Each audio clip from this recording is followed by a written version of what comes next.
I want to introduce myself. My name is Emily English. I use she, her pronouns. I am from the Gandara Center. I am currently the interim senior director of the prevention division. I am also a longtime member of the Network to End Homelessness. I have been working on the issues of homelessness for the last 10 years. I'm super excited to be here with you today in our shared mission to prevent and end homelessness across our Western region with a housing first approach that centers racial equity.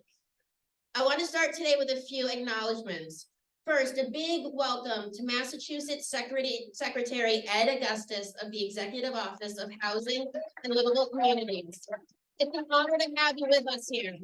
We are also so grateful to have all of our mayors that are here with us today. Our hosting mayor of Holyoke, Joshua Garcia. East Hampton Mayor, Nicole LaChapelle. Pittsfield Mayor, Peter Marchetti. Westfield Mayor, Mike McCabe. And Chicopee Mayor, John View. And then our Western Mass delegation with whom we have such a tremendous partnership in this work. We are so glad to have this opportunity to welcome you and thank you for being with us today.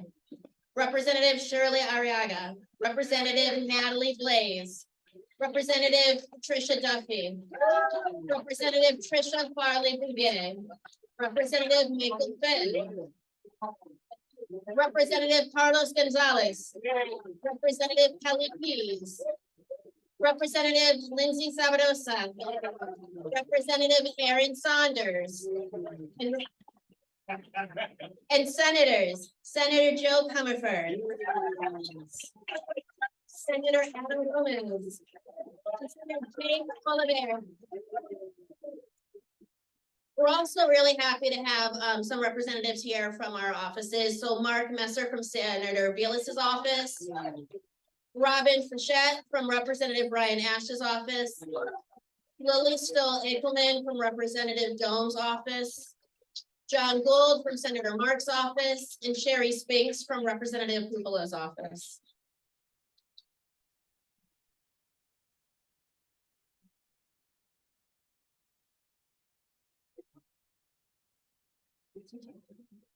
Okay, I'm going to also introduce and welcome Mayor Shara from the city of Northampton.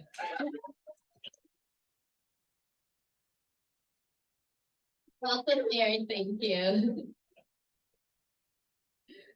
All right, we're also really happy to have a representative from the U.S. Senator Elizabeth Warren's office. Welcome, Mark Antonio Williams. And Congressman Jim McGovern's office. Welcome, Toby Gardner Levine. We're going to welcome our vast array of state agency partners here in the room today. Your incredibly hard work every day makes it possible for us to do ours. We welcome our statewide advocacy partners who are here in the room with us as well. We rely on your leadership and we're super grateful for it. And our Western Massachusetts community is here. We know it takes every part of the community to take the challenge of homelessness, and we know right from in this room and beyond, we have what it takes. We want to welcome our community college presidents, Springfield Technical Community College President Jim Cook, Greenfield Community College, John Cook. I'm sorry, John. I got you, John. Got you back. Senator Adam Gomez quickly corrected me, so thank you, Senator, too. Greenfield Community College President Michelle Schutz. Holyoke Community College Vice President Jeff Hayden. He's not sick today, but he was going to be here, so we're thankful we're here, and he's here with us in spirit. All right, also Berkshire Community College President Ellen Kennedy sends her regrets. She wanted to be here, but her college is having their graduation today, so we'll forgive her.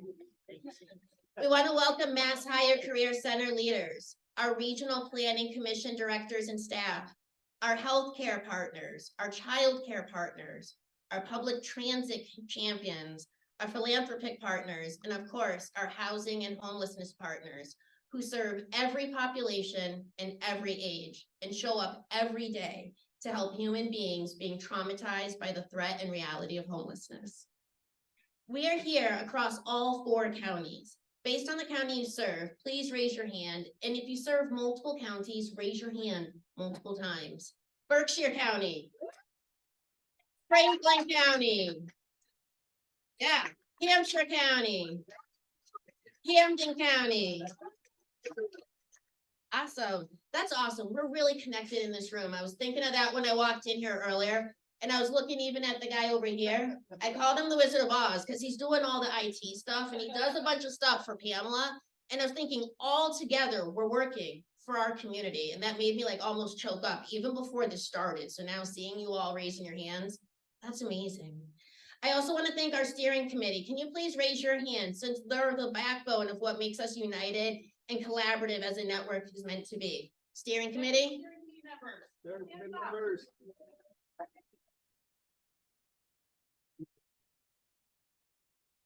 We're here and we're joined in our mission to ensure every person has a decent and affordable place to call home. So to welcome us further, I want to ask Mayor Garcia and Representative Duffy to each say a word. Mayor Garcia and Representative Duffy.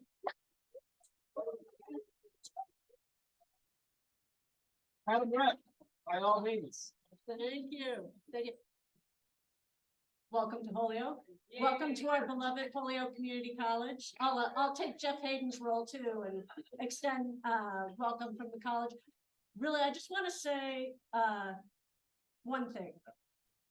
Homelessness, like everybody here knows, that's the mark of our biggest failing, right? It's the manifestation of inequities that we're all trying to address. It's the manifestation of cracks and failings in our mental health system, sometimes like the two of them coming together. And so many people in this room, you are working directly with the homeless. You're meeting them where they are. You're informing us in our policy decisions. And so I'm really grateful to all of you for the work you do every day. And I'm so grateful to the network for bringing us all together. So looking forward to learning from you. Thanks.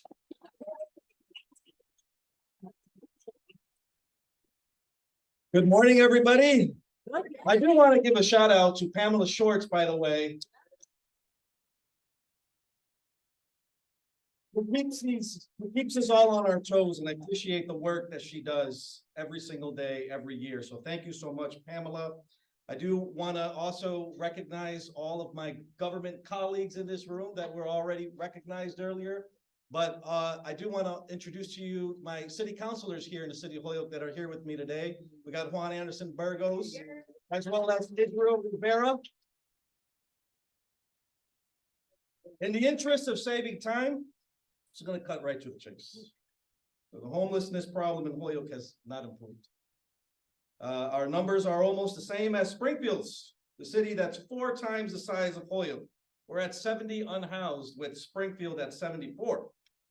The homelessness problem nationwide also has not improved, as far as I know. And I know it may sound like a bad buzzkill. That's because it is.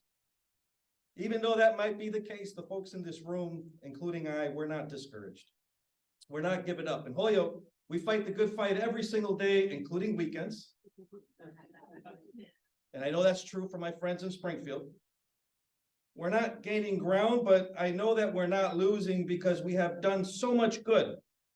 And I'm going to provide a quick rundown of the agencies and offices that form our army of interventions. But first, I want to state what this unrewarding struggle has given me. It's given me some clarity. The absolute certainty that homelessness is indeed a state and federal problem that requires state and federal solutions. And local governments across the Commonwealth, we need to join together and ensure that solutions work for our communities. In fact, our governor is doing a lot of work and she needs our help. Allow me to give a shout out to the Healy-Driscoll administration for crafting the $4 billion Affordable Homes Act. It's the largest housing investment in the history of the Commonwealth, destined to create 40,000 new homes. It's going to jumpstart the production of homes and make housing more affordable statewide. It offers solutions for local governments to leverage new revenues specifically for supporting affordable housing production, among other strategies. Again, in the interest of saving time, I suggest you all to look it up, Google it. But though funding will be a big piece of our solution, we can't just throw money at an issue and hope the problem is going to get resolved. We've been throwing money at it for decades in Holyoke. Yet here we are. We need to get to the bottom of the source of creating this problem. Government policy, tax law, legislation, the role of nonprofits, they all need to be examined. Why do people with many needs and challenges gravitate to our region? It's because of our dedication to helping our most vulnerable population. In Holyoke, it's in our DNA as an immigrant and migrant community. Our reputation for compassion draws individuals from throughout the state because it is in Holyoke and Springfield, that they will find meal and food providers like Providence Ministries and Veterans Lunch Program, healthcare systems like the Holyoke Health Center, Holyoke Medical Center and Tapestry, substance use disorder services like Hope for Holyoke, Gandara, mental health services like Mira Vista, Valley Springs, our Holyoke Police Department drop-in center, job and employment services like Mass Hire, housing advocates like Wayfinders and Valley Opportunity Counselors and organizations like Enlace de Familia. CHD provides shelter at the former Motel 6 under a long-term state contract and we recently opened up 40 units of low threshold housing under a different long-term state contract. A development that was almost instantly filled with unhoused individuals that were in shelters from Hampshire County.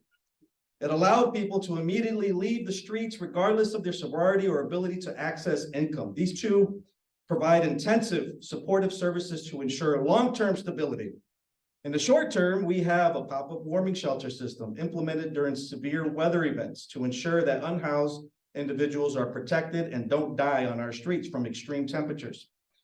On family homelessness, Holyoke has dozens of family shelter units under long-term contracts between the state, the provider agencies, and the property owners. Result, the City of Holyoke Public Schools are serving the highest percentage of homeless children, number 3 in the entire state per capita, more than our 3 largest metropolitan cities. Our little city of 38,000 people. We have the highest percentage of subsidized housing units in Massachusetts for low and moderate income households. But you know what? It's still not enough. Again, throwing money at the problem. We're making the investments, but yet we still have these unmet needs. And although it's not enough, we're all working on it. It's important. We continue to do our part, partly by supporting the development of new units. In a year or so, Appleton Mills by Wind Development will be offering 88 rental units of low income to older adult housing. Construction of Library Commons Part 2 by Wayfinders will be underway shortly to provide an additional 41 units of low-income rental units. And in South Holyoke Homes, Phase 2 and 3, led by our Holyoke Housing Authority, will provide an additional 20 units of low-income owner-occupied housing, and more in our pipeline coming, because it's important and it's what we do. No other community in Massachusetts provides that level of affordable housing per capita. The data is there, but it's still not enough. Money's great. We're throwing it at the problem and nobody is seriously looking for the solution to the systemic sources of the problem. Profit over people, disinvestment, an unregulated free market, and a Congress that is too influenced by the banks and corporations and lobbyists who shut down efforts at social justice by calling it socialism.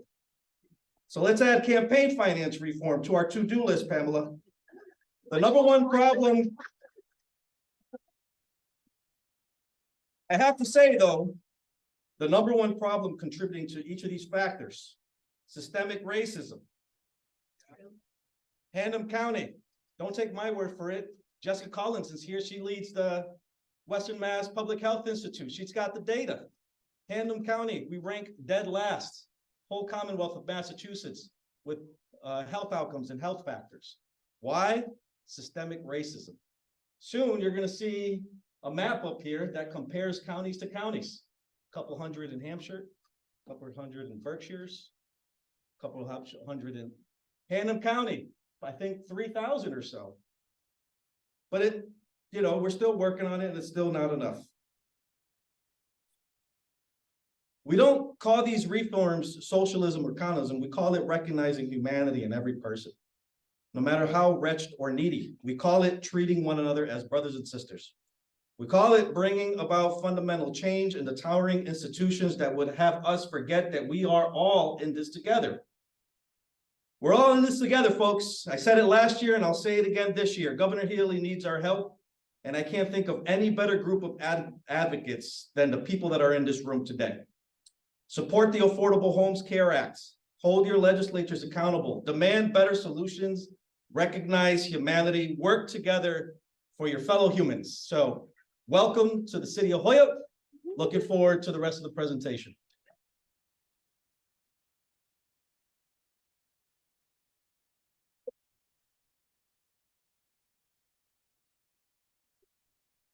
All right, thank you both. So to ground our conversation about what we can do, we're going to start with where we are.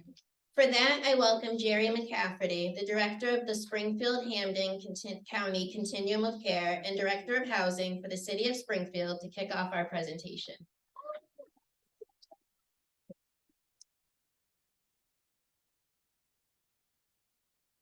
Thanks, Emily. Good morning, everyone. I thought I was going to be the one to bring down the energy level and sobering. I so appreciate you doing that, Mayor. Oops, we're.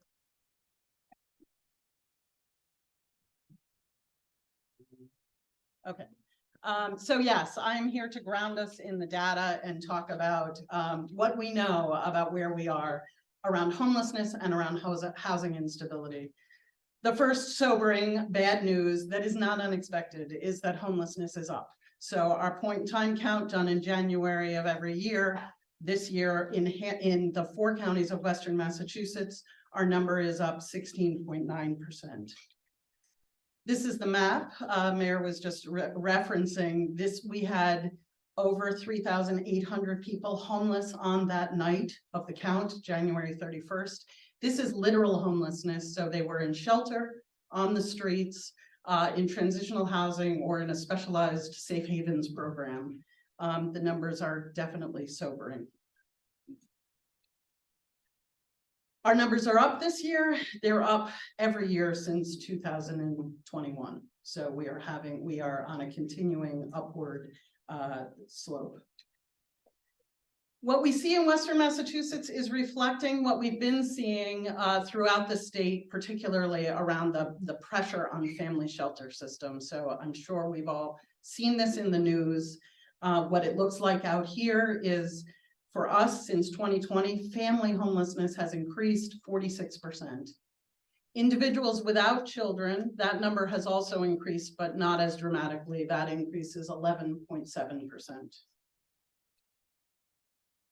Our unsheltered population has risen dramatically. Part of this is we did a fabulous job during COVID. Our number was very low in 2021. There were a lot of new resources. We used them really well, and we were able to keep people off the streets. Those resources are going away, and our unsheltered population is up 224%. So on that night of the count, we had 259 people unsheltered on the streets, in cars, in abandoned buildings. This is showing the location of folks, and this slide is really to remind us that it's throughout Western Mass. This is the major towns and cities of Western Mass, but there is also an other category because there were a lot of smaller towns that had 1 or 2 people. So it really is throughout our communities. Also referencing what Mayor Garcia spoke to, people of color are overrepresented in the homeless population. This is a matter of racial equity. This is our local data from Western Mass. So the slide, the bar on the right is our general population. And it's, I'm seeing our percentages did not carry through in this slide. So all those zeros are wrong, but but the bars, you can see the difference. The bars on the right is what the general population is for the 4 counties of Western Massachusetts. And the bar, the other bar on the left is what we saw during the point in time count. So we see that the number of Blacks in the homeless population is 5.8 times what it is in the general population. The percentage of Hispanics in the homeless population is 2.1%, 2.1 times higher than in the general population. People of color definitely feel the brunt of our housing problems. I do have some good news. Over the last year, homeless service providers helped over 1,000 people get into permanent housing. Much of this was permanent supportive housing. So we know the solution, we can get to it. We're helping people every day move out of housing, move out of homelessness into housing, but we have people every day moving into homelessness. So it's a revolving thing that's happening.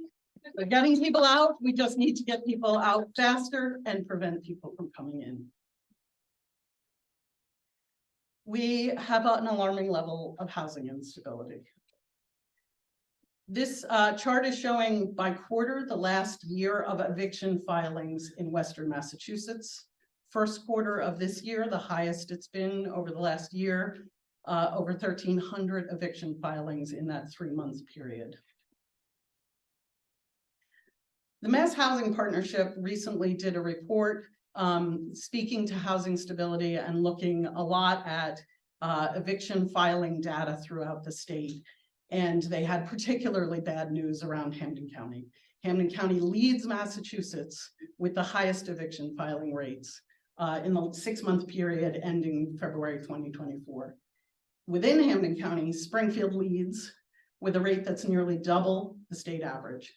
And Springfield is followed very closely by Holyoke and Chicopee. The report did have some news about a look back to 20 and 21 and found that Hampden County actually had significant lower rates than the statewide average in those years. And they attributed it to very, very good use of eviction prevention resources. So again, like we saw with unsheltered homelessness, when the resources were there, we know how to use them, we're able to have an impact. Rents have spiked post-COVID. This is fair market rent data from HUD. Hampden, Hampshire, Franklin County, rents are up 23.3% since 2020. Berkshire County, it's up 31%. Throughout the 4 counties of Western Mass, 50% of renters are cost burdened. Cost burdened means people pay more than 30% of their income for rent.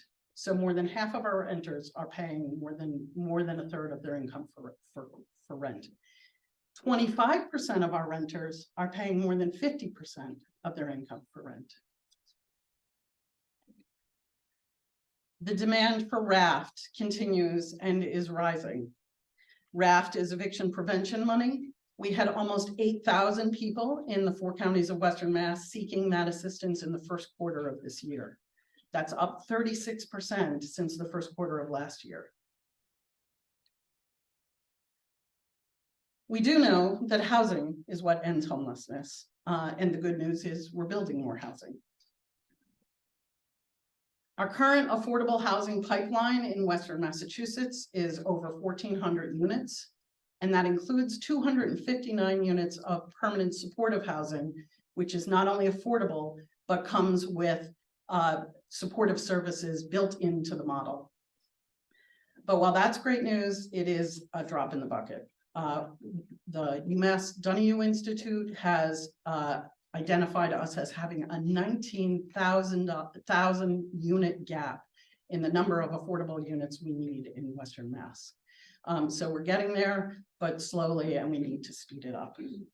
And I'm going to turn it to Keith Ferry, or to Pamela Schwartz, who's going to, Keith Ferry, who are going to talk about what we're doing about it. So just the next. Okay. That's back. You want to go Okay. Thank you, Karen. All right, so my name is Pamela Schwartz. I'm the director of the Western Mass Network to End Homelessness. It is amazing. I'm just going to insert welcome. It's incredible to be in a room with you all And to move from Zoom screens all year long to this annual moment is just so meaningful. And I'm so grateful for all of the work all of you do at every level of government and community. And I see you all year long on Zooms, every level of government and community. And it is amazing to have you here to be able to say thank you to all of you. Thank you, thank you. Okay, that was a lot of really grim information because it's really bad. I mean, there's just no getting around it. It's really bad. And we've seen these stats a lot and we can almost numb out over them. Every month we get on Zoom meetings with different constellations of family, individuals, youth and young adults, and we get pounded with these numbers. And this section is going to talk about the good news, which is that we know what works. We are not faced with mystery about what we need to do. We just need together to collect that political will to do it. And we're on our way. And this is how we're on our way. Big shout out to the Healy Driscoll administration, Secretary Augustus for being here to push this Affordable Homes Act. You heard it from Mayor Garcia. We've got an engine. It's not, it will not, nothing, no single thing is the be all and end all, but the good news is it is a big deal to pass this bill. And we know not only do we need the $4 billion of bond authorization, but we need some tweaks to make it work for Western Massachusetts. And we've been working on that here in this room and working with the Western Mass Housing Coalition, who you'll hear from Keith in a minute. But I'm going to just flag some of the network key priorities in this bill. We need this transfer fee for affordable housing in our communities to be able to work in Western Massachusetts. And right now, the way it's written, we've got the $1 million threshold and we know in Western Massachusetts that effectively cancels out our communities to even have the option. This is a local option. Want to do a shout out to Senator Comerford for being the lead on this bill. And now, yes, thank you. And we just need we need to adjust it so it actually is available to our communities for high-end sales at the county median. We can set a floor of $750,000 if we want a uniformity throughout the state, but we've got to make it work for Western Mass. Eviction record ceiling. I cannot tell you all how many times in my Zoom rooms I hear I've got someone with a subsidy. I can't find any place for them to live because they have an eviction record. Never mind how it resolved, never mind if it was dismissed, if they had bad conditions and countersued and won, never mind. That single act of filing an eviction record follows them for life currently. The good news is this bill, there's a change in this bill for eviction record sealing. We need to make it much better news and allow for automatic sealing in certain cases. If we need, otherwise, we thought, and you know, when they're dismissal, no fault evictions, there's a number of cases where automatic sealing will make the difference between being able to rent or not rent. And right now, in every single case, a tenant has to petition, has to go into the court and get in front of a judge and petition to seal their record. It's not good enough. We can make it better and make it work.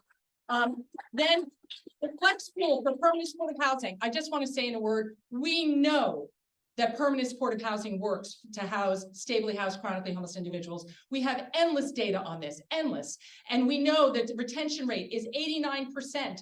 They stay stably housed. We're thrilled that the flex pool is in this bill to create a more braided funding between public and private. And we need to expand it to make it more available for more supportive housing projects. Lastly, the Tenant Opportunity to Purchase Act.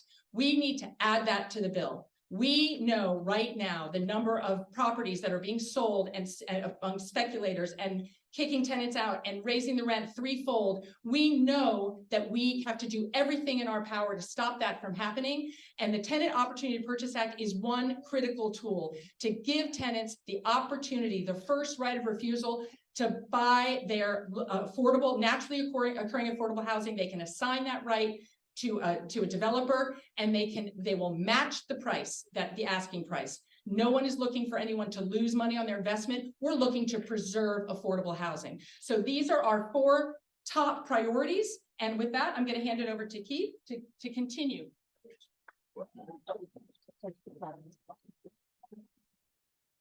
Thank you, Pamela. And The Western Mass Housing Coalition, for those who don't know, formed back in May of 2022 with housing developers from the region, cities and towns from the region, coming together around this very issue.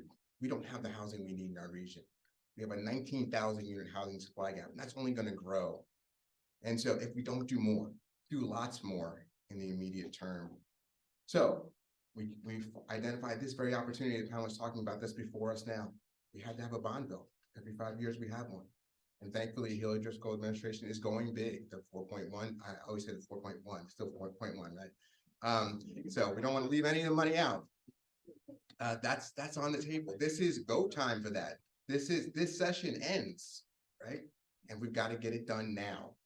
And so to hear from all of you is going to be important for all of our delegation to have the wind at their back. And so the Western Mass Housing Coalition has very aligned priorities you'll see with the Western Mass Network on Homelessness. The transfer fee, Pamela did a terrific job describing that. If it's going to work for us, it needs to have a lower threshold than the $1 million. There are two great home ownership programs in that. And we need to, again, build the whole housing ladder out. Yes, we need permanent supportive housing, but we also need to provide other people opportunities to move up in their lives and create more economic mobility. And so the Commonwealth Builder Program has been a program that's been funded, but we need to lower the thresholds in units, and we also need to expand into other communities beyond just the gateway cities in Boston. Same thing for a new thing in there, it's a homeownership tax credit. There's a tax credit that can help rehab or improve homes and build new homes. It's a novel idea that's coming forward here in the plan. We need new things, not just the old things that we've been doing, because we need, again, to expand the housing opportunities in our region. So we want to remove the 10-unit minimum and make sure it works throughout our region. Understanding the challenges that the communities like the Berkshires and the Cape are facing, the administration identified creating a seasonal communities where there's a lot of second home communities there and second home ownership, which is driving up the cost of housing and at the same time taking housing off the market for people who live and work in those places for years. We think that that also needs to be extended to rural communities where we're seeing some of the same pressures and some of the very same dynamics. Housing Works, great program that's come forward here, but we need to work for rural communities, and we need to make sure in that regard it includes septic and water projects so that that's part of the infrastructure that we're able to invest in. If we're going to expand the housing opportunity, we need to expand to new communities, and we need to provide them with the resources that they need. Public housing, big investment, $1.6 billion in there. But we also need to look at how public housing is being funded from large housing authorities to smaller and rural housing authorities, where the funding formula, it needs to be changed to account for the number of buildings and the developments managed, not just the number of units. And eviction record sealing, Pamela spoke about that. And then one new option, new opportunity. Some communities have already passed this, creating accessory dwelling units as of right in single family zoning districts throughout the Commonwealth. Some communities have already had the foresight to do that. It's creating new options, new opportunities. So this is our time. This is our time to engage. This is the time for your voice to be heard. Let your legislators know, let the governor know, let anyone you can tell know that we need to make this investment and we need to make it now.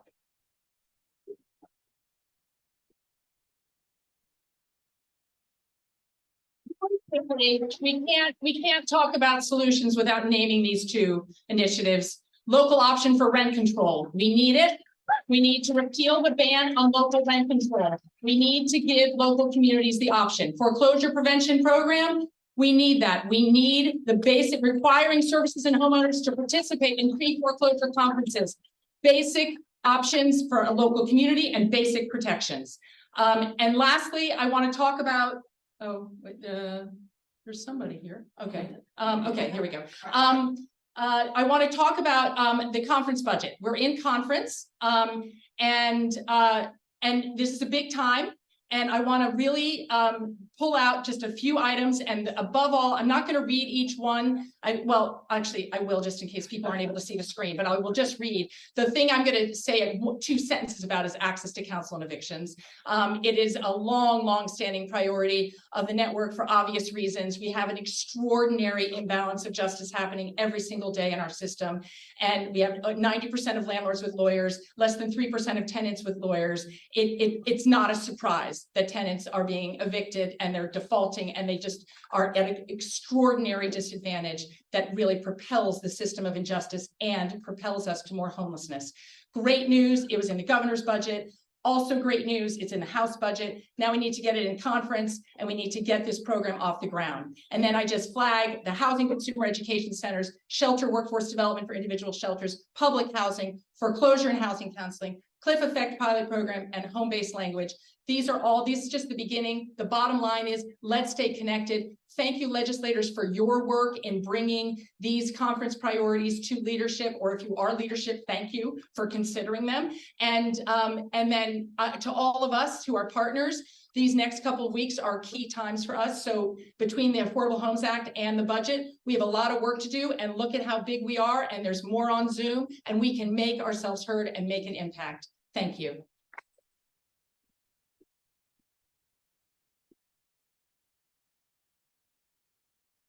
Thank you, Pamela and Cleve.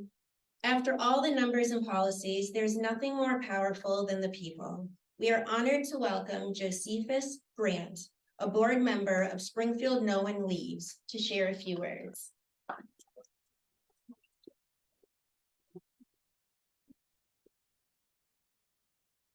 Thank you, everyone. Good morning. My name is Josephus Grant. I have lived my entire life in the city of Springfield. I am a single father of 2 girls who attended Springfield Public Schools. I purchased my home here in Springfield in July of 2009. Things were going well until I was in a terrible crash on Interstate 95 in my work vehicle. The semi-truck that I was driving jackknifed during bad weather, leaving me disabled and unable to continue my career as a truck driver. This accident caused undue hardship on my family, and the mother of my children left, leaving me a single father fighting for disability and trying to raise my children. I fell behind on my mortgage, and ultimately the bank foreclosed on my home. Thankfully, Springfield No One Leaves knocked on my door, and I learned that I could fight for my house in court. This began an 8-year fight against eviction. I was navigating a complex process set up for attorneys to navigate with very little assistance from pro bono counsel, mostly from volunteer attorneys who volunteer their time at Springfield No One Leaves meetings. I spent 3 years fighting against the bank, who was represented fully by counsel the entire time while I was navigating the process mainly on my own. Instead of allowing the court to determine whether or not the bank complied with the laws of Massachusetts in the terms of my mortgage contract, the bank sold my home to an investor for pennies on the dollar and dismissed the eviction case. The investor who bought my home then moved to evict me and my family. I have been fighting the bank and that investor since 2018 without counsel. I even had to do a complex jury trial against 2 attorneys. As you can imagine, I lost the jury trial and then appealed my case to the Massachusetts Appellate Court. I just recently had oral arguments in that case last week. If we had access to counsel in housing court, like we do for criminal court, I most likely would have won my house back before the bank had time to sell my home to an investor. I would have never had to endure a complex jury trial representing myself, writing a complex appellate brief, and navigating a court system that was never meant for me to navigate in the first place. I urge all legislators across Massachusetts to support access to counsel, pass the bill, and fund it fully.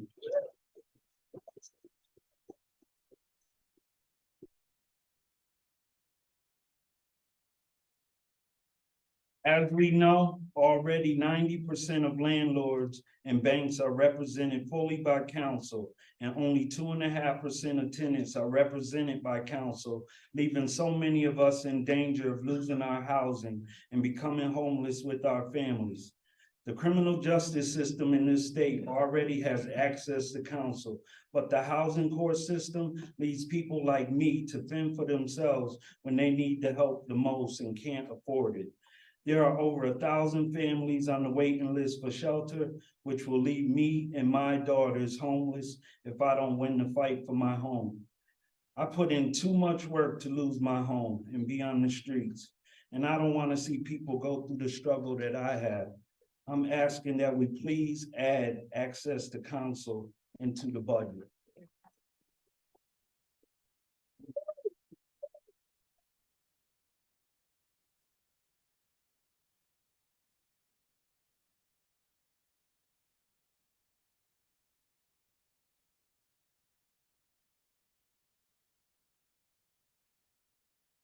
Thank you so much, Josephus.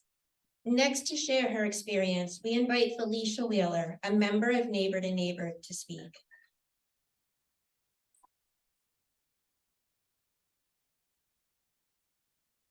Good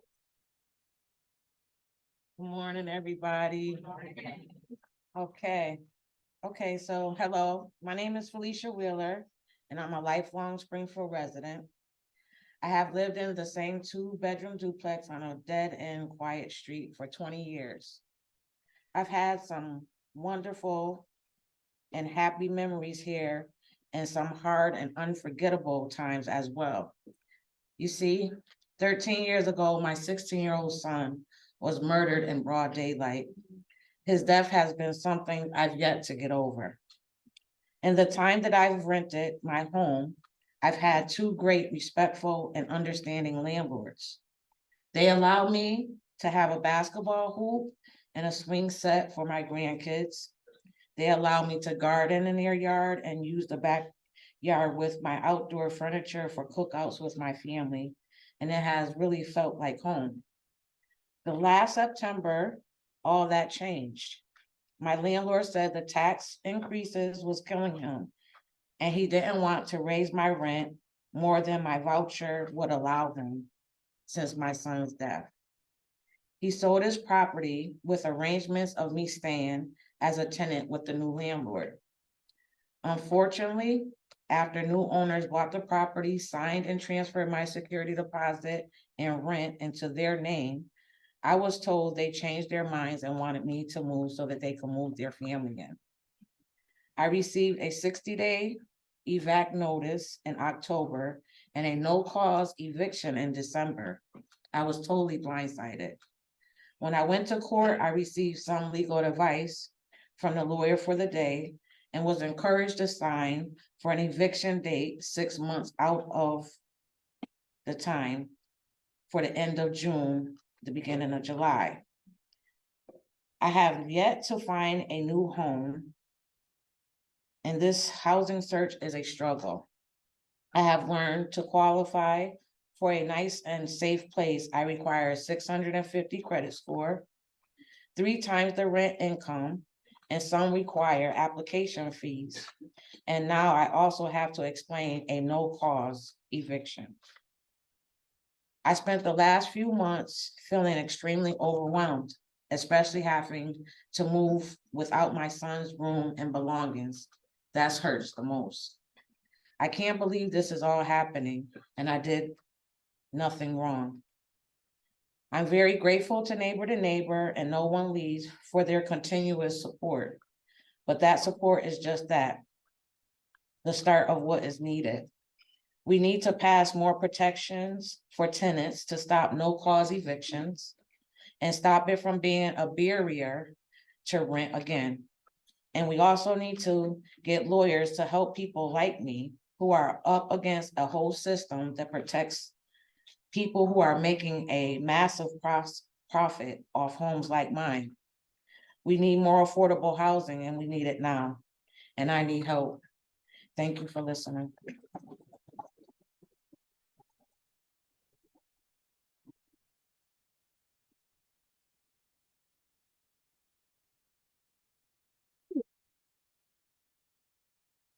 Thank you, Felicia. Thank you, Josephus. We are here for you. And together we're gonna make some change. That's what we're gonna do. We've got a change agent with us in the form of Secretary Ed Augustus. Thank you very much. I have the honor of introducing him, and you, I'm looking straight at you.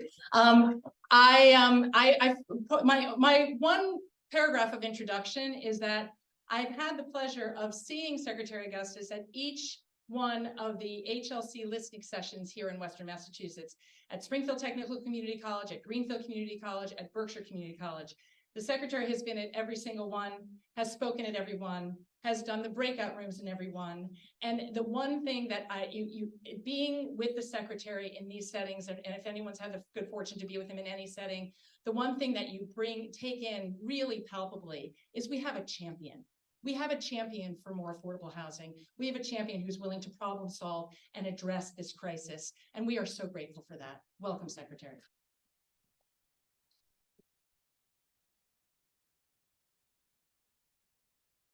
Thank you, Pamela, and later today we'll be off to Framingham to have another listening session and hear from folks in the Metro West area as we put together the first housing plan in 40 years in Massachusetts. If you think about that for a second, the idea that we don't have a plan for how we're gonna get out of this housing crisis is kind of crazy. And so we're gonna try to fix that.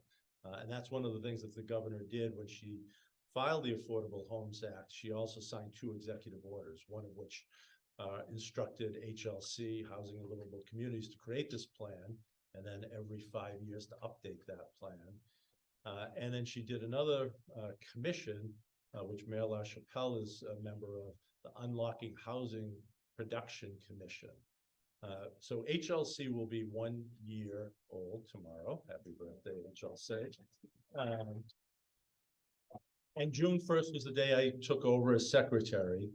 And 4 months after we became a secretariat, the governor filed the Affordable Homes Act. So in those 4 months, not only were we staffing up, but we were very quickly trying to engage with folks who understood what was going on around the issues of homelessness, as well as the affordability crisis throughout Massachusetts, and put together the Affordable Homes Act, $4.1 billion of reauthorizing major capital programs, creating some new programs to fill gaps, and 28 policy changes that combined, we estimate, will create about 40,000 units of housing that otherwise would not be created in the next 5 years, and preserve 27,000 units of housing over the next 5 years that otherwise wouldn't be preserved. So quickly, we put that bill together. We've gone out, we've engaged with folks. Some of the recommendations you heard today are tweaking the bill. We welcome that. We welcome additional ways to impact positively more people. So all good ideas do not stem from us. They're informed, and that's what the legislative process really is about. It's about putting some ideas, some suggestions on the table. The legislators, as they engage and talk to their constituents and their residents, make it better. They perfect it. They add things, they change things and make it better. And that's the process that we're engaged in right now. And over the next couple of weeks, we're expecting that the House and Senate are going to take up this bill, add changes to it, send it to a conference committee, and hopefully by the end of the legislative session on July 31st, get a bill to the governor's desk that she can sign and get these tools into the hands of so many people in this room and all across Massachusetts, so that folks who we just heard from, and there are people literally today who are trying to figure out where they're going to be tomorrow, where their kids are going to be tomorrow, what are they going to do? And they're counting on us, even though they don't even know us. They're counting on all of us to do the right thing, to put our heads together, to prioritize their needs and figure out a way to bring help. And so I really appreciate the fact that, and I say this with all sincerity, Western Mass has a very unusual legislative delegation in how engaged they are, how informed they are. No, I say that with mostly all good. But your legislators really, I've been on so many Zoom calls. I've walked through shelters that are either in the process of coming online or being proposed in Pittsfield and in Northampton and in Greenfield. So folks are not only just worrying about legislation, they're bringing folks out to look, see firsthand, talk to people, and make sure people get it. Because it's not just seeing it on a piece of paper or in a report. A lot of times you got to hear from people experiencing these things or doing the work. You have to put your own eyes on it to really understand it and get it. So I really want to say thank you to the legislative delegation from West Immense for being so engaged and so thoughtful.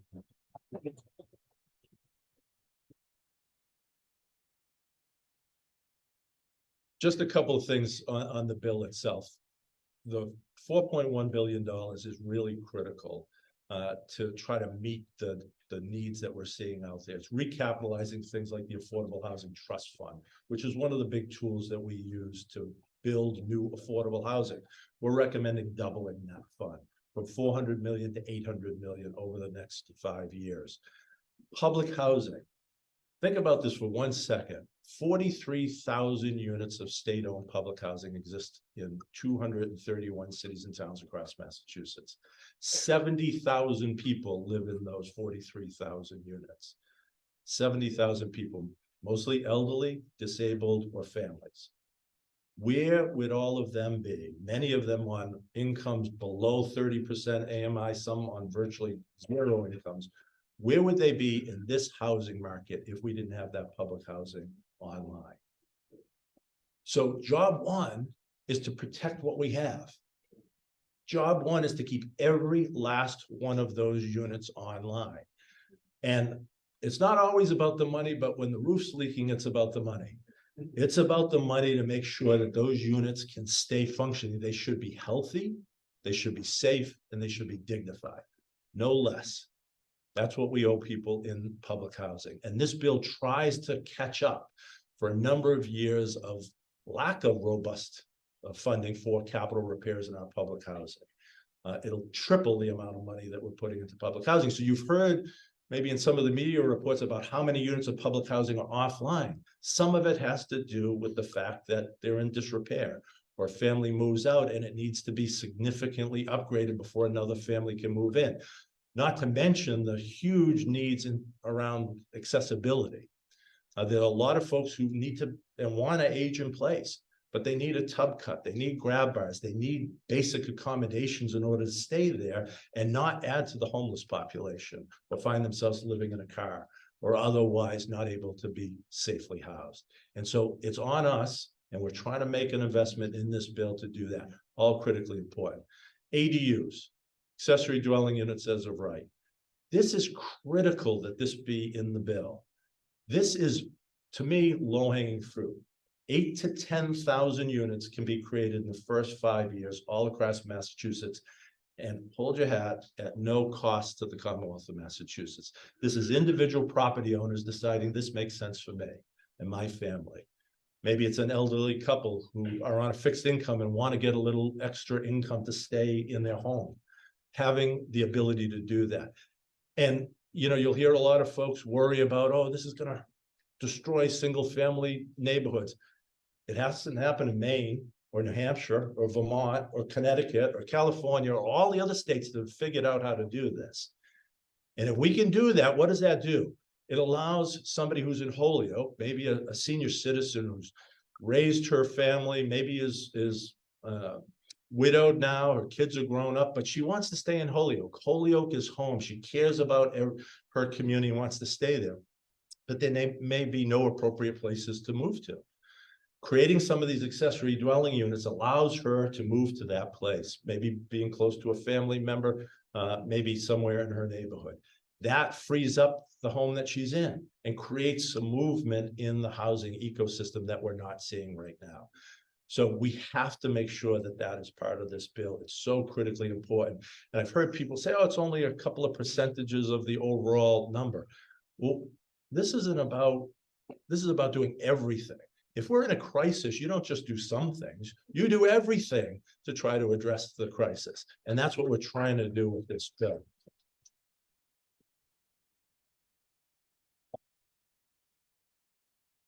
Lastly, I do want to just acknowledge Senator Comerford's leadership on the transfer fee. We included it in the bill. I realize it's probably one of the more controversial components of the bill, but to me, it makes complete sense that we say to our cities and towns, you're partners with us. You're partners with us, and you have the ability to decide for yourself if you want to opt in for this additional tool that could be made available to you. So some of you probably saw in the press a week or so ago, Harry Connick Jr., who owned a summer home in Chatham. He's selling his summer home for a mere $12.6 million. If Chatham had opted in for that at 1%, Harry Connick Jr. would have to give the town of Chatham $160,000. It won't make or break Harry Connick. It won't make or break whoever ends up buying it for $12.6 million. But that $160,000 could go a long way to make sure a preschool teacher or a firefighter in Chatham can be close to where they work and provide those essential services. So just the last piece on the transfer fee, why this is so important. We, as a state, are going to try to do everything we can through this bill and through the good work of the legislature. The governor signed significant increases in the low-income housing tax credits, which is another big tool that we use to create affordable housing. Very important. But as we're doing that, as we're trying to build more affordable housing, and you heard it in one of the earlier presentations, we're losing a lot of that naturally occurring affordable housing. Maybe it's a 6 or 7 unit apartment building in a city or town in Massachusetts. State, federal government have never put any subsidies. It's privately held.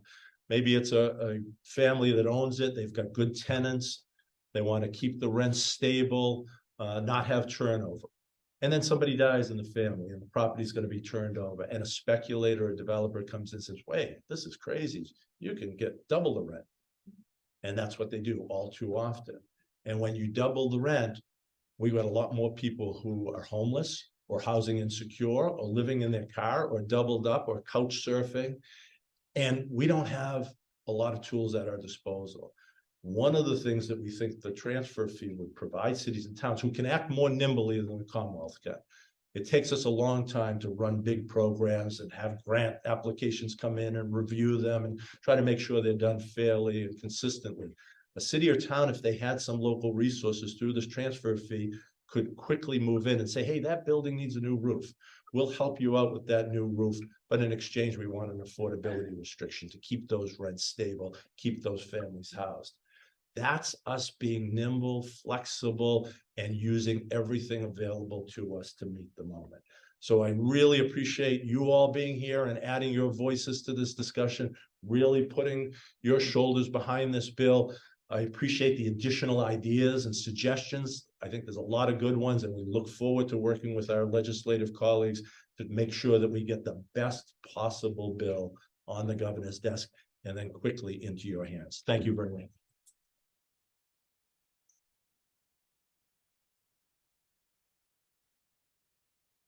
Thank you, Secretary.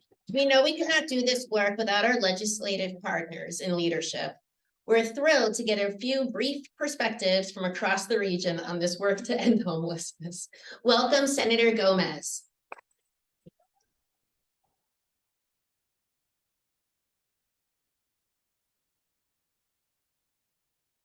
Have a great morning. No, I was like taken by surprise. I didn't get the rundown. So it's thank you all for a great applause. It's good to be, I guess sometimes when you don't think that people are watching, they are. First, I want to thank Pamela. I want to thank Keith. I want to thank Jerry. I want to thank can all the mayors that are here please raise your hand, and who are representing mayors?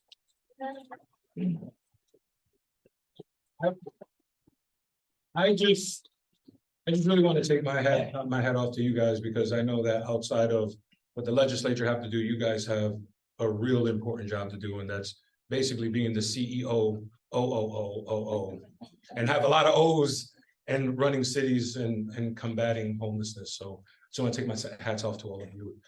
But quite frankly, the way that I can enter into this conversation is just to say, when I was elected to the Springfield City Council, and my witness is my father, he's somewhere on there, he left. He's like that, he's just in the room and he bounces. Is that when I was elected to the city council, I was struggling with homelessness. When I first got in elected office, I've never really said that out loud. Carlos knows, Josh, a couple of my friends. And it was tough. It was tough to, well, neighbor to neighbor knows, shout out to neighbor, and Springfield, no one leaves. That's family right there. That's how I got my first niche in understanding what direction we need to go and how do you continuously elect people that are going to create policy to work for us. And at that time, I didn't know where I was going, right? I just wanted to be a part of the change.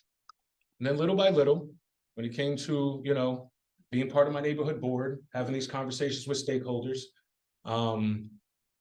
we really started to see this change happening slowly and little by little.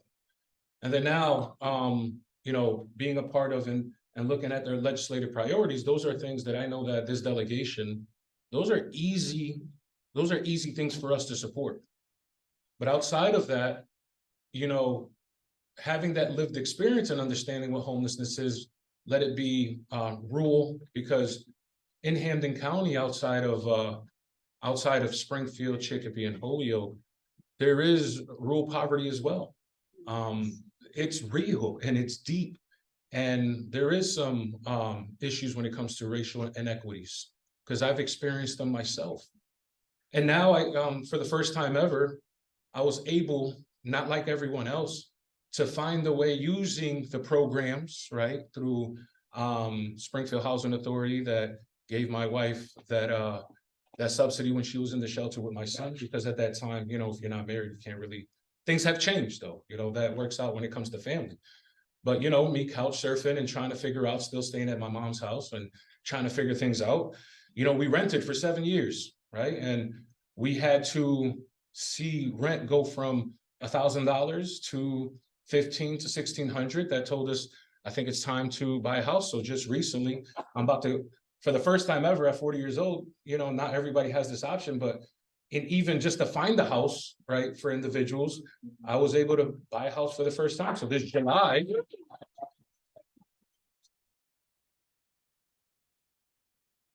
and to be honest, it's not easy. And the reason why I segue into that is because of what we were able to accomplish with Pat Duffy and myself, having this conversation with the network when it came to the cliff effect, where we know that we have families that slowly, right, individuals have to make a choice of, do I take that promotion or do I don't, right? Do I apply for these services or not? And we know that $20, and I'm not going to put her story out there, but she's a member and she's with Neighbor to Neighbor. There was one time when, because of her threshold of her services, she made $20 extra. They told her she had to pay back almost like $20,000.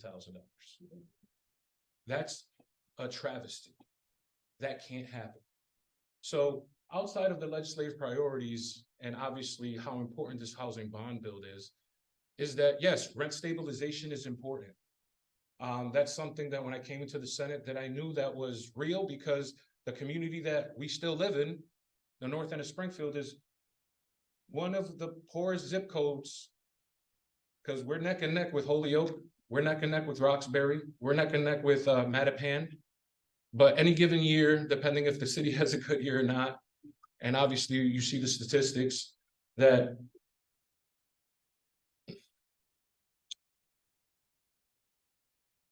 we need to do more, we need help.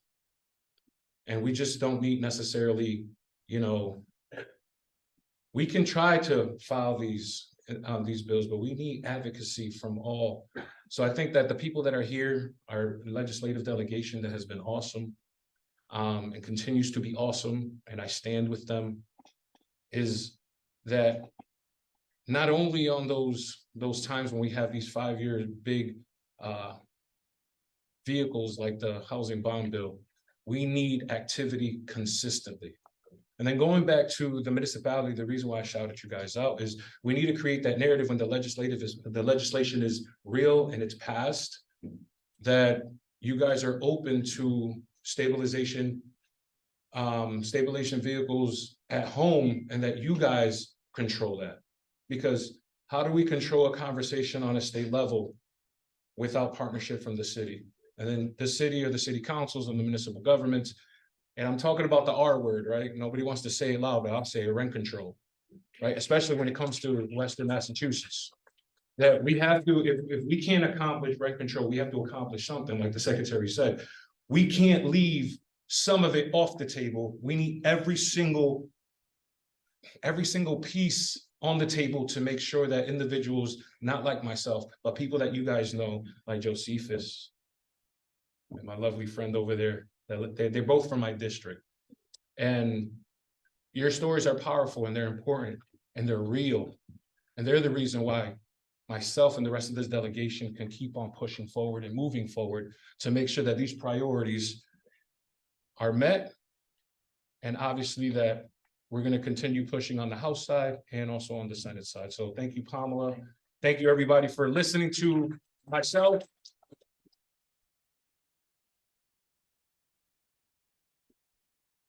And lastly, yes, legislatively, we have ability to make and take these action steps forward. But it's the people behind all of the legislators that are the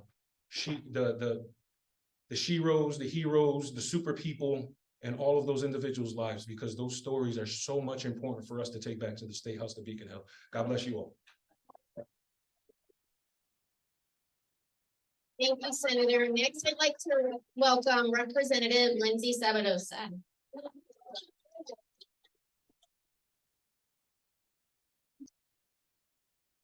Thank you, everybody. I want to go back to something that the secretary said. He said sometimes you have to put your eyes on it to get it. Did I get that right? Okay.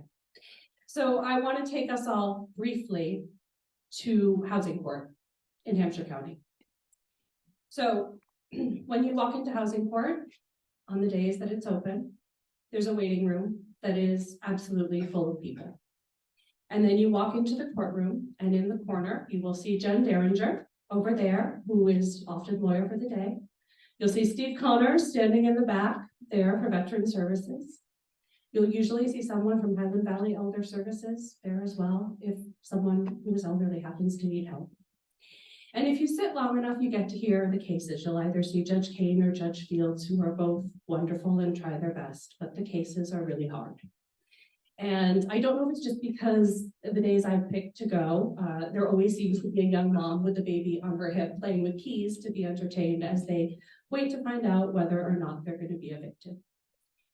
There's usually an elderly person who, I am not a psychologist, but I would say is suffering some form of dementia and is having a really hard time staying housed, not because they can't pay, but because they can't keep the house clean anymore. They might have hoarding issues. They might have something that is just making the landlord say, we can't do this, this person needs to leave.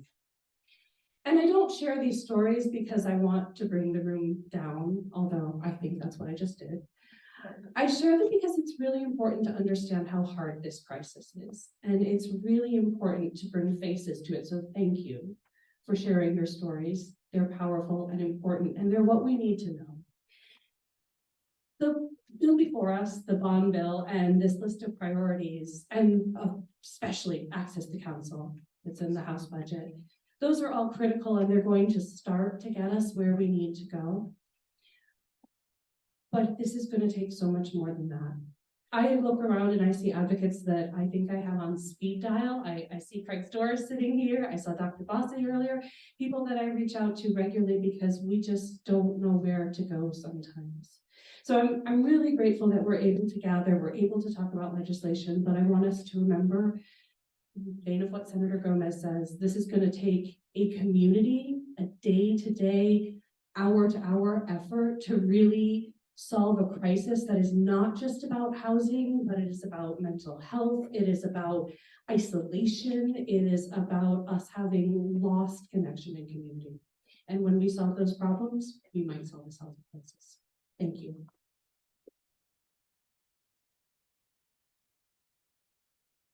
Next, I'd like to welcome Representative Carlos Gonzalez.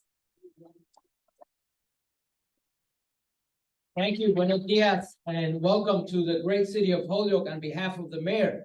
Thank you for your kind words and elevating us this morning. Thank you, muchas gracias. Again, in scriptures it says that in scriptures it says that we cannot stop from doing good, and we cannot get weary from doing good, because in due time we will reap the benefits as long as we do not give up. And I know that's the vision of Pamela Schwartz. Thank you for your leadership and the network. That is the commitment of the Western Mass delegation.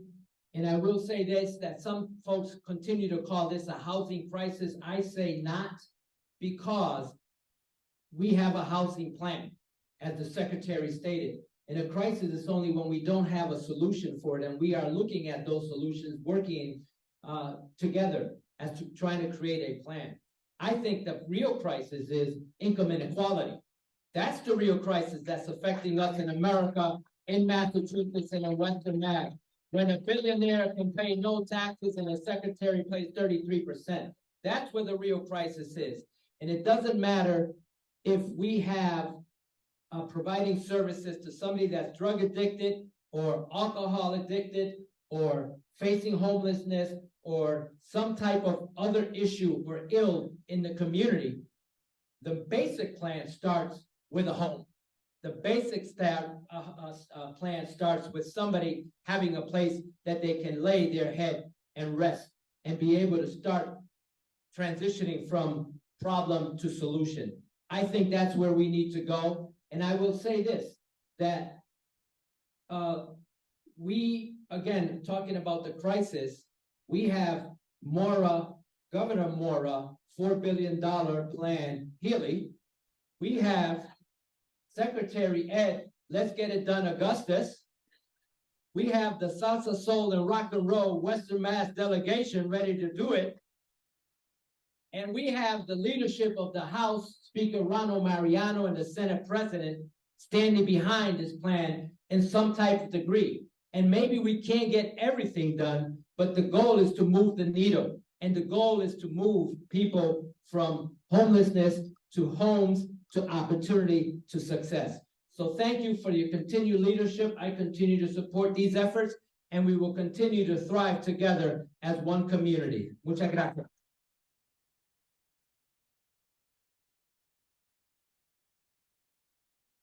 Thank you. Next, we'd like to welcome Representative Tricia Farley-Bouvier. Thank you so much, and a big shout out to the Berkshires here today. We have a lot of people that think the Berkshires, we really appreciate it. I have a few messages, and I'm a teacher, so I usually tell you what I'm going to tell you, and then I tell you, and then I tell you what I'm going to tell you. So first, elections matter. Second, coalitions work. Third, poverty is expensive. So elections matter.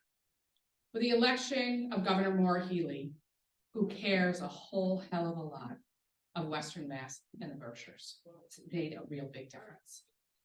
With her election, she didn't just say, we're gonna address this housing crisis. She said, we need an entirely new secretariat, because it can't just be one secretary taking care of economic development and housing. She created HLC and appointed Secretariat Augustus, and it was a really big win for all of us.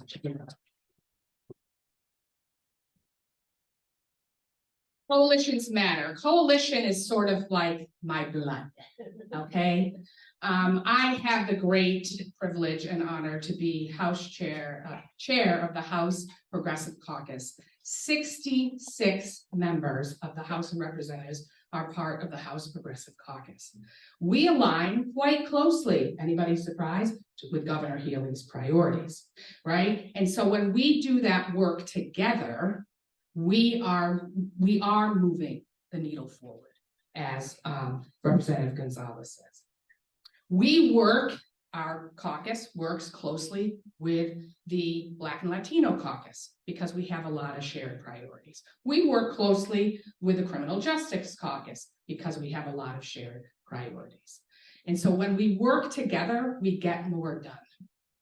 a longtime priority of the House Progressive Caucus is led by two of our members, a representative and chair, Dave Rogers, and Chair Michael Day, their access to council bill. You put all this together, right? You got a housing crisis. You have a governor who knows how to solve problems and knows where to put her money where her values are, right? And we have access to counsel in the budget. This is a really big deal. Mayor Josh talked earlier, we heard him say it, and a lot of things he said that were very inspirational, but he kept weaving into it. We're throwing money at it. We're throwing money at it. We're throwing money at it. We can't just keep doing things the way we've always done it. And we, the delegation, the power behind the delegation, need to make changes that will really make changes. And access to counsel is one of those policy changes. We heard from Josephus, thank you very much for your words. And Leticia, thank you, Felicia. I'm so sorry, what did I do? Felicia, sorry, for your words, because you're making it real. You're making it real of why this matters. And it's when we come together, Pamela has more energy than anybody I know, bringing this coalition together, right? The Western Mass delegation, we come together, and that's how we're going to make a difference. So please do not underestimate the power of this coalition right here in this room and what we can do together. Hold us, your delegation, accountable. Hold us accountable to make the changes we need. And please, I'm very, very serious about this. Never stop teaching us. That's one of the biggest things you can do, is to continue to teach us what you need in your community. Thank you so very much.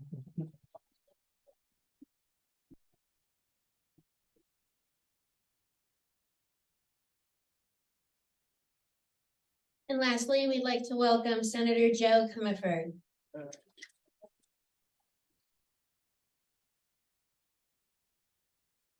I was just whispering with Keith and Pamela because I want to start by really coming after.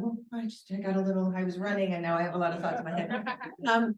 I want to pick up right where my sister Tricia left off about holding us accountable.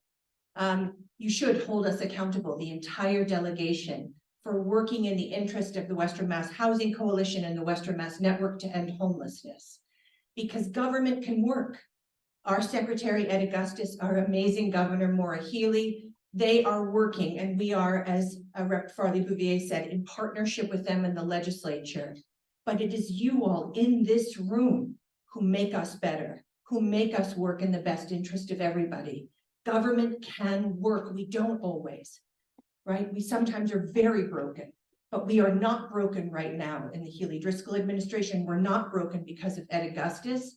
And we're not broken because the delegation is in line with the priorities of the Western Mass Network to End Homelessness and the Western Mass Housing Coalition. We have sent letters to our wonderful chairs of housing endorsing every single one of those priorities. We have not stepped back from those priorities of our people, of you all. We have said, yes, actually, these are the priorities of our people. And we want these priorities. We have gone to hearings and testified. We have held teach-ins in the State House. And we haven't done it because we're perfectly fine people. We've done it because you're making us do it. You are making us do it. And that is the best of what we have to offer. Lifting your voices, your power, and channeling it all the way into Boston. So the governor and Secretary Augustus have given us a gutsy bill. And Keith and Pamela and everybody else in this room, you all have told us how to make it just a little bit better so that our counties really prosper from it. But we have one more thing to do. And this is why I was huddling with Keith and Pamela. We must ask you to go one step further. We need you not to wait the weekend to send a letter or an email or make a call. Sending your voice to Boston with us, with the governor, with Secretary Augustus, to leadership in the House and the Senate, asking us to pass the strongest possible Affordable Homes Act and do it soon so the governor can sign it before formal session ends. So you're going to get an email from the Housing Coalition, from the Network to End Homelessness, and I really ask you, make this your priority today or tomorrow or Sunday, but don't wait more than that, because things are moving in Boston and they cannot move without your voice attached to them. They cannot move without our leaders understanding that we can't come home to you unless we do our job on behalf of these 4 beautiful counties. And it is your power that will get this done. We're with you, right? And we're riding the coattails of a great administration, and the entire delegation is with the priorities you just heard. So let's go get this. Thank you so much.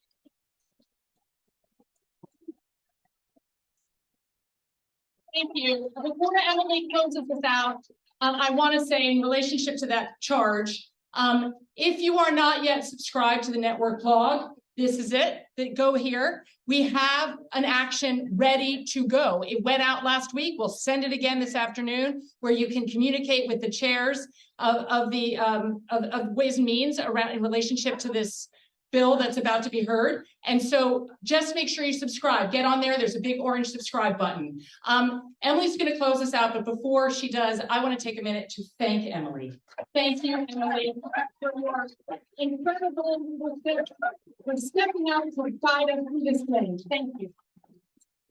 Well, thank you. So that's a wrap. Let's take this energy and make great things happen together. Thank you all for being here. I can't wait to get through this work with y'all. Have a great day.